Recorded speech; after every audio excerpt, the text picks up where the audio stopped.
Tyler Perry is among several bidders who've lost out on a deal to buy the BET network after Paramount decided not to sell. Sources say the company notified the bidders earlier this week. In addition to Tyler Perry, other top bidders included Sean Diddy Combs and businessman Byron Allen. Now, Perry has shows on the BET network, including Sisters and The Oval. He also owns a minority stake in the BET Plus streaming service. I do have to ask you about, the biggest rumor out there about you wanting to buy a majority stake in BET. Rumor? No. Tyler Perry is a well-known figure in the entertainment world. And while that usually gets him whatever he wants in the real world, it seems the tables have turned against him. This became obvious when he recently made news about making a large buy, but losing his hold at the final minute. Knowing him and the destiny of everyone who has turned him down in the industry, many people are surprised that someone can finally say no to him and get away with it. The rumor is that his propensity for canceling people is why he got the short end of the stick on this agreement. Others feel it is simply karma at work. Let's find out which of these is correct.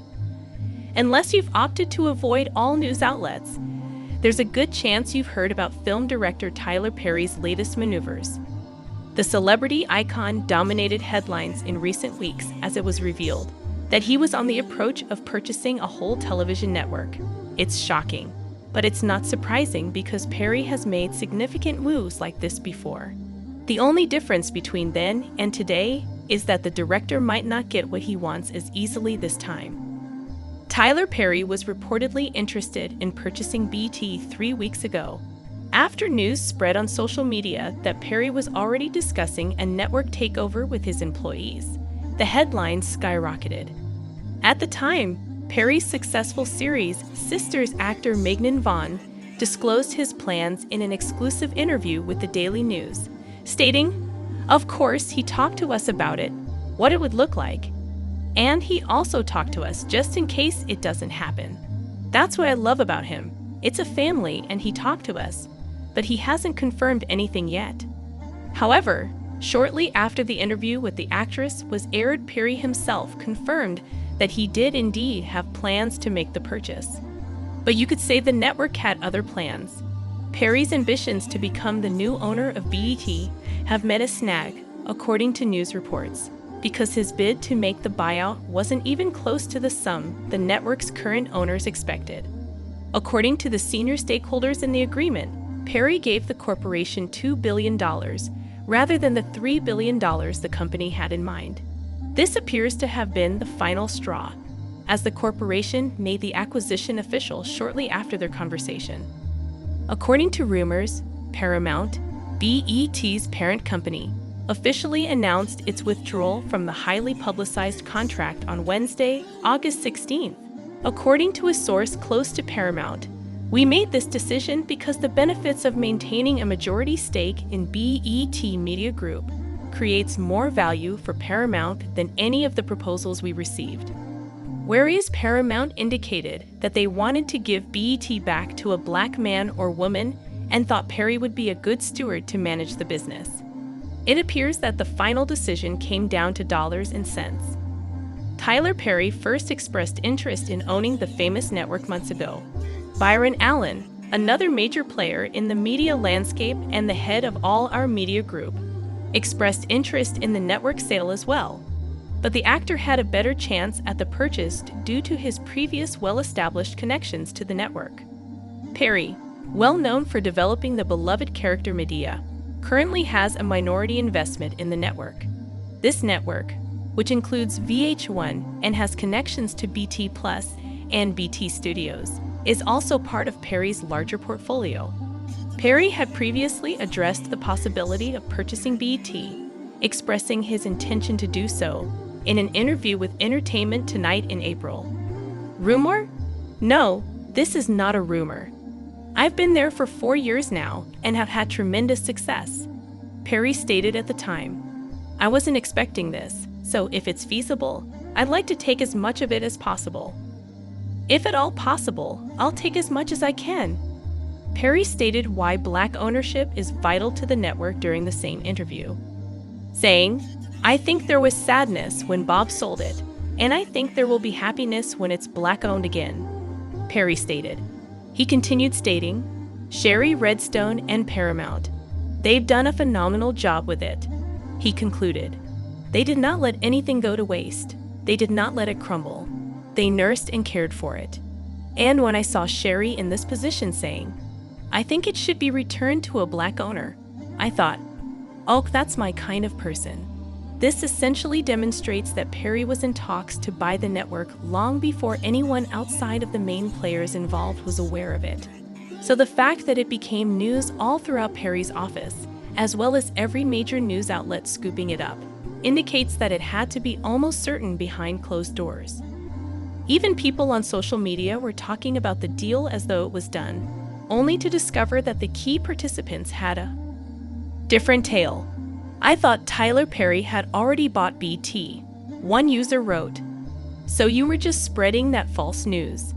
Others questioned whether or if the whole thing was a PR gimmick when Mount pulled out of the contract. However, it appears that there is more to the network's rejection of Perry's offer than the money the actor put on the table. According to the Wall Street Journal, the main reason for the BET sale was so that it could be auctioned off in order to invest more resources into Paramount Plus and Pluto TV. Knowing how auctions work, the person with the biggest bid on the table normally walks away with the prizes. But that was clearly not the case here because, despite the corporation claiming they intended to sell for $3 billion, no one else offered them that. This is perplexing because Perry appears to have offered the most money of everyone else, so it's most likely that they're trying to avoid having to sell to him. And word on the street is that it has something to do with his controversial past. Perry, like every successful person, is not without controversy, and he hasn't always handled those circumstances effectively throughout the years. In several cases, he even escalated his problematic behavior. Perry moved on to television after making a name for himself in the box office with the smash sitcom House of Pain. But just as Perry was preparing to sign a lucrative syndication deal and launch the spin-off Meet, the Browns deadline dropped the surprising news that he fired 4 writers after they requested union contracts. The Writers Guild of America intervened, charging Perry's production business with unfair labor practices and bad faith bargaining. It didn't look good. I feel like I was slapped in the face like we were used, Deadline writer Terry Brown Jackson said. We were talented enough to produce over 100 episodes. But now when it comes to reaping the benefits of the show being syndicated and having other spin-offs from it, he decides to let us go unless we accept a horrible offer. The director's biggest union issues were not limited to writers. In 2015, 2 actor unions banned their members from performing in Perry's stage play, Media on the Run, because his production company wouldn't sign a union contract. The IndieWire reported on why this went against Perry. A union contract effectively defines the terms and conditions of employment for union members, as well as the obligations and responsibilities of the employer. In this situation, the site stated that it is ultimately there to safeguard the actors. And Perry, in refusing to sign a contract, suggests, as it did in the case of the 4 writers above, that he doesn't want to have to be bound to any agreements that might eat into his profits from the show. Aside from all of this being the reason why the network may have pulled the plug on Perry at the last minute, some on X, formerly known as Twitter, have suggested that his beef with Monique may have further diminished his chances. That appears to be what this person meant when they commented, I know it'll never happen, but calling Monique would reinvigorate the BET brand, if only for a brief time. Monique is frequently acknowledged as the best BET Awards host in history. Tyler Perry must set aside his ego in order to bring her back. Putting these details on the table, it checks out that Paramount may have severed the network's proposed sale to Perry for a lot of reasons. But one major factor that played a role here is definitely the fact that the actor has been caught up in almost every form of controversy that's come up in the industry.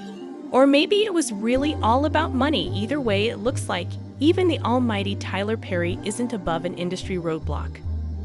But we'll see where things will end up eventually. So that's all from today's video. If you enjoyed it, remember to leave a like, subscribe, and ring that bell icon so you never miss our upcoming videos. And don't forget to share your thoughts in the comments section. Stay tuned, and we will catch you in the next video.